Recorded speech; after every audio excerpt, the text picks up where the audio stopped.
Des violences contre les femmes est un défi bien difficile à relever. Aujourd'hui, journée internationale pour l'élimination de la violence contre les femmes. Plusieurs voix s'élèvent contre cette pratique. L'Union européenne et Londres scellent leur accord de divorce en mettant en garde les députés britanniques qu'il n'était plus question de modifier cet accord. L'accord a été approuvé aujourd'hui même lors d'un sommet à Bruxelles. C'était en Belgique. Bonsoir et bienvenue dans le 19h. Du slam pour mener la lutte contre les violences faites aux femmes. Aujourd'hui, la violence à l'égard des femmes et des filles constitue l'une des violations des droits de l'homme les plus répandues dans le monde. Ce 25 novembre, journée internationale pour l'élimination de la violence contre les femmes, plusieurs organisations brisent le silence, comme c'est le cas avec ce jeune Ivoirien qui a sorti un album pour éveiller les consciences.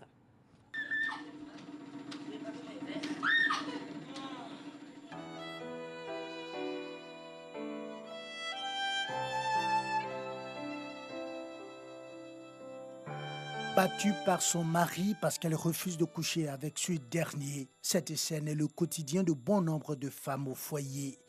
La violence physique ou sexuelle, crimes d'honneur, mariage forcé, mutilation génitale et exploitation sexuelle. Des maux que subissent de nombreuses femmes dans la société. Les chiffres sont inquiétants. Une femme sur 3 est victime de violences au cours de sa vie, coups, viols, abus, soit 1 milliard de femmes dans le monde. 1,36 million de filles et de femmes sont également victimes d'exploitation sexuelle dans le monde. Et plus de 140 millions de filles et de femmes vivent avec les séquelles de mutilation génitale.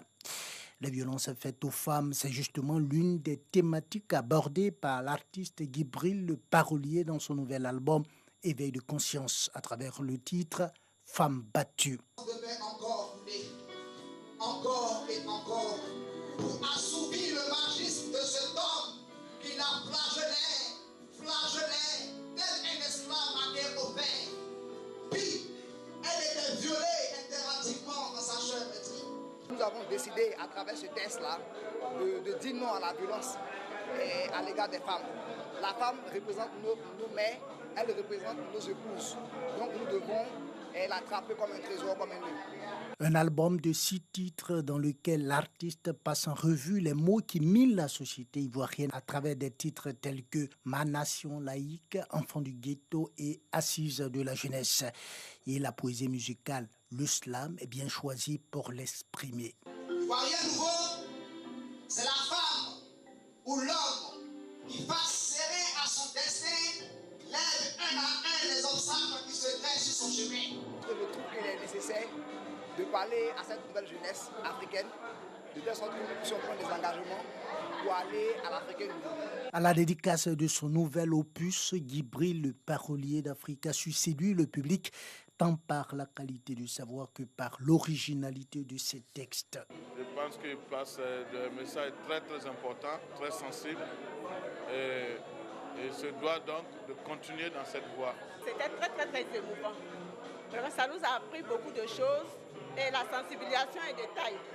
Je crois que les leçons sont tirées et tous les participants ont tiré des leçons sur la violence faite à la femme et les microbes, comme on dit souvent, les microbes dans la rue.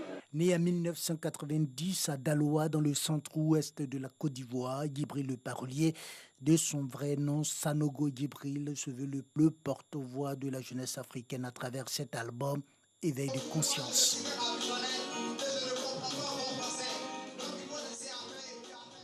Être avocat requiert une grande capacité de travail, un esprit de synthèse et des qualités oratoires. Des atouts indispensables pour exercer ce métier ont été mis en exergue lors de procès simulés pour faire des étudiants en droit des avocats aguerris par un concours qui a opposé 2 équipes qui ont évoqué notamment le cas des enfants en conflit avec la loi, la consommation de la drogue. Et la résultante de son enfance difficile, après qu'il ait été abandonné par son père pour le bled. Une réplique d'une scène de plaidoirie. Nous ne sommes pas dans un tribunal, mais plutôt dans un espace académique. C'est le concours, la tribune des plaideurs. La scène, les avocats de la défense argumentent sur 4 cas pratiques de violation des droits humains. Enfants en conflit avec la loi, la drogue, l'homosexualité et le droit à l'image. Nous comprenons la partie adverse, puisque le fond de leur dossier est vide Celle-ci cherche à tromper votre vigilance en se basant sur des erreurs de langage. 2 heures de plaidoirie plus tard, voici les vainqueurs.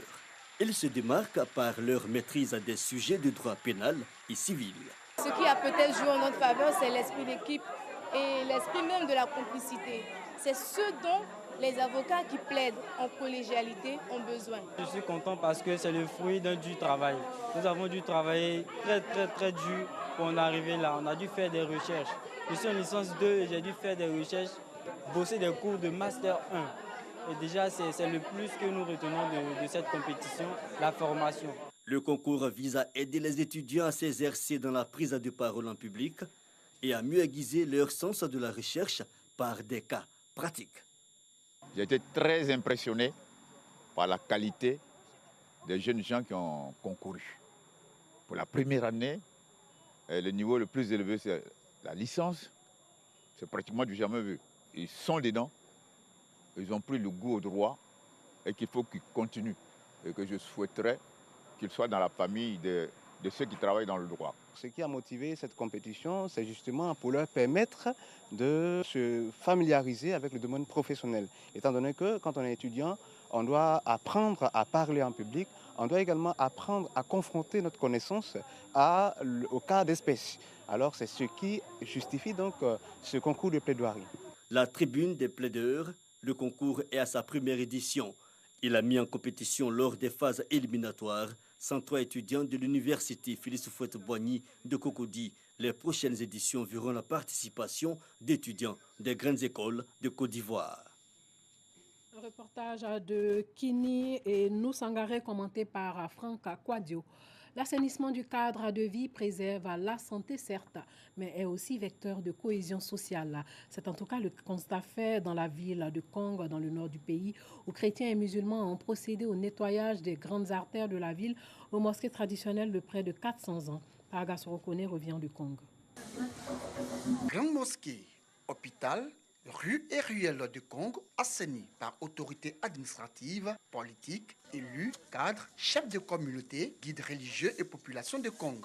Cette action, qui s'inscrit dans le cadre de l'opération Grand Ménage, est une initiative de la paroisse Christ-Roi de l'univers de Kong. Nous avons décidé ensemble, au niveau de la communauté catholique, de consacrer cette matinée-là au nettoyage collectif pour marquer un peu un pas en avant en ce qui concerne la cohésion sociale, le bien vivre et le bon vivre ensemble à Kong. Présent à cette opération, guides religieux musulmans, médecins et personnels de l'hôpital saluent l'initiative. Nous encourageons beaucoup ce geste. Nous allons réunir les jeunes. Un jour, nous allons partir à l'église aussi pour nettoyer, même chose comme ce qu'ils ont fait chez nous ici. C'est une belle initiative qui nous permet d'abord d'assainir notre environnement. La santé, ça commence d'abord par un cadre de vie très sain. Le corps préfectoral et le ministère de l'assainissement et de la salubrité félicitent et encouragent les initiateurs. L'Église catholique qui prend sur elle de réunir tout le corps préfectoral et la population de Kong pour une action communautaire d'hygiène et de salubrité. Nous pensons que c'est une initiative à encourager. Musulmans, chrétiens, ensemble dans la même ferveur,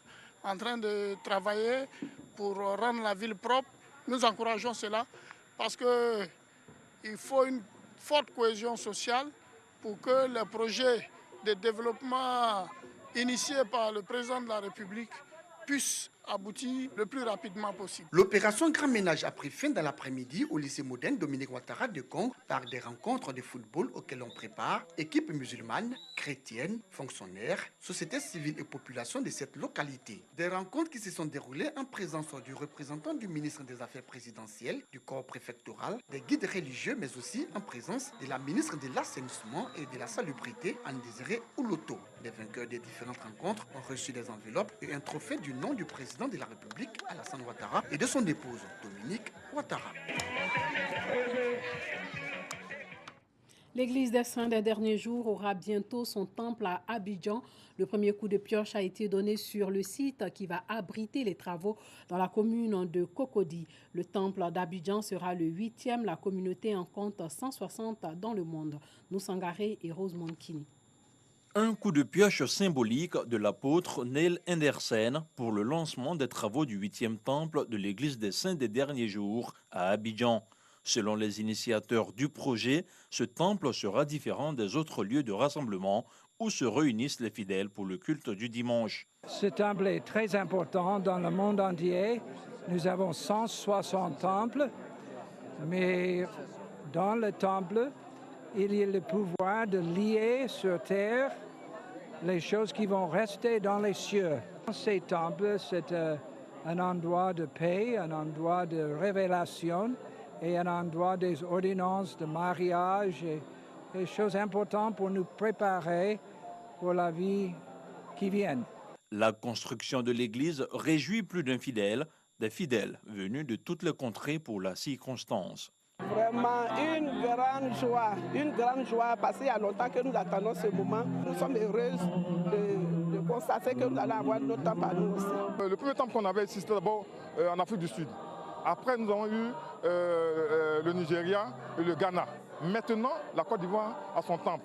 Et ce temple-là, on ne le construit pas n'importe où. Il faut des prières pour que ce temple-là soit installé dans un pays. Et c'est une grande bénédiction. Et vous allez voir la transformation que nous aurons ici en Côte d'Ivoire grâce à ce temple. Au nom du ministre de l'Intérieur et de la Sécurité, le directeur général de culte qui a pris part à la cérémonie a encouragé les initiateurs du projet. C'est un message de remerciement à l'endroit donc des responsables de l'Église des Saints des derniers jours pour l'œuvre qu'ils viennent poser en Côte d'Ivoire. Les fidèles d'Abidjan, les fidèles de Côte d'Ivoire n'auront plus à faire un déplacement spécial jusqu'au Ghana pour prier leur Seigneur. L'Église des Saints des derniers jours est une congrégation chrétienne dont le siège mondial est basé aux États-Unis. Elle a été créée en 1830 et compte à ce jour 15 millions de fidèles à travers le monde, dont 50 000 en Côte d'Ivoire.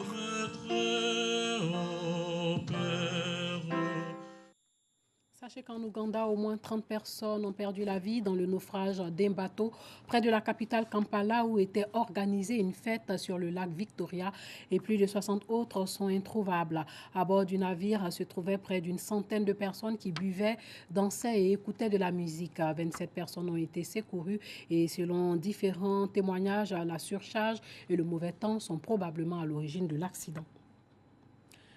Enfin, l'Union européenne et le Royaume-Uni ont tourné une page historique de leur histoire lors d'un sommet aujourd'hui à Bruxelles en entérinant un accord de divorce qui met fin à 40 ans d'union. Les dirigeants européens ont donné leur feu vert à l'accord historique sur le départ du Royaume-Uni de l'Union européenne lors d'un sommet extraordinaire à Bruxelles. Un divorce qualifié de tragédie par le président de la Commission européenne, Jean-Claude Juncker, après une relation de plus de 40 ans. C'est un jour triste. Voir un pays qu'on a grand peut-être, mais je ferai la même remarque qu'à l'égard de tous les autres, quitter l'Union européenne n'est pas un moment de jubilation ni de célébration, c'est un moment triste et c'est une tragédie. L'inédit traité de retrait négocié pendant 17 mois dans la douleur entre Londres et Bruxelles devra toutefois encore passer l'épreuve de la ratification du Parlement européen et surtout celle du Parlement britannique avant d'entrer en vigueur. La détermination de Madrid avait fait planer le doute jusqu'au dernier moment sur la tenue du Conseil européen. Madrid a reçu des garanties écrites de la part de l'Union européenne pour disposer d'un droit de veto sur tout futur accord entre l'UE et le Royaume-Uni concernant Gibraltar, un territoire britannique situé à l'extrême sud de la péninsule ibérique et dont l'Espagne revendique la souveraineté. L'accord de retrait long de près de 600 pages règle notamment la question de la facture que devra payer Londres à l'Union européenne sans la chiffrer et prévoit une solution controversée pour éviter le retour d'une frontière physique entre l'Irlande et la province britannique d'Irlande du Nord. Et puis la première ministre britannique Theresa May annonce qu'avant Noël aura lieu un des votes les plus importants du Parlement depuis plusieurs années sur l'accord sur le Brexit. Elle a aussi affirmé que c'était le seul accord possible. Voilà, c'est tout pour ce soir. Portez-vous bien.